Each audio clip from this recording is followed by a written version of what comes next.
আসসালামু আলাইকুম। আমাদের মশাখালী ফেসবুক পেজ এবং ইউটিউব চ্যানেল থেকে আপনাদেরকে স্বাগতম জানাচ্ছি।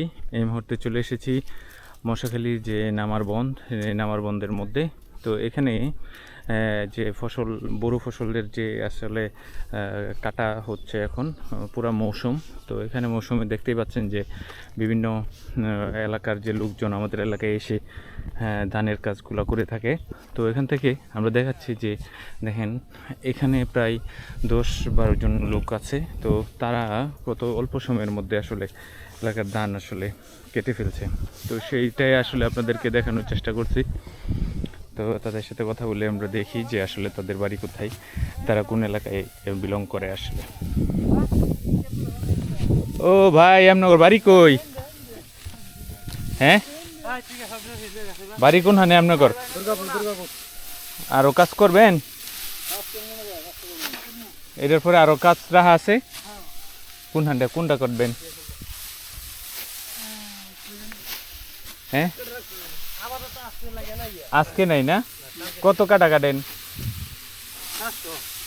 400 নেয়া দেন না? ও আচ্ছা, আপনার কার নাম কইলে পাওয়া যাব? কার এখানে কার? ও আচ্ছা আচ্ছা আচ্ছা, ঠিক আছে, আচ্ছা হ্যাঁ। তো ও তো আপনারা দেখতেই পাচ্ছেন যে এখানে যে ব্যাপক একটা বড় একটা কর্মযজ্ঞ, আসলে এটা নিমিষেই তারা আসলে এই জমির আসলে ফসলটা তারা কেটে ফেলছে।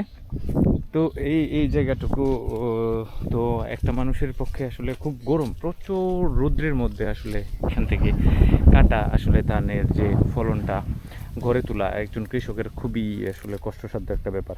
কিন্তু ওনাদের সাথে কথা বলে বুঝতে পারলাম যে ওনাদের বাড়ি হচ্ছে দুর্গাপুর। তারা একটা টিম ওয়াইজ আসলে এদিকে চলে আসছে এবং এখান থেকে আসলে এখানের ফসলটা আসলে তারা চুক্তিভিত্তিকে তারা আসলে গড়ে তুলবে। তো এই ব্যাপারটা হচ্ছে খুবই আসলে হাসির স্বরূপ। যদিও আসলে টাকার রেট বা আসলে এখন মজুরিটা একটু বেশি। তো তারা বললো যে 400 টাকা করে পার কাঠা আসলে তাদের কাছে তারা এখানে চার্জ করে থাকে। তো সবাইকে অসংখ্য ধন্যবাদ। আমরা আসলে আমাদের বোরো ফসল কাটার যে মুহূর্তটা সেটা আপনাদেরকে দেখানোর চেষ্টা করলাম। তো আমরা দেখি সামনে আরও নতুন ভিডিও আপনাদের সামনে নিয়ে হাজির হব। তো সবাই ভালো থাকবেন। আসসালামু আলাইকুম রহমতুল্লাহি ওয়া বারাকাতুহু।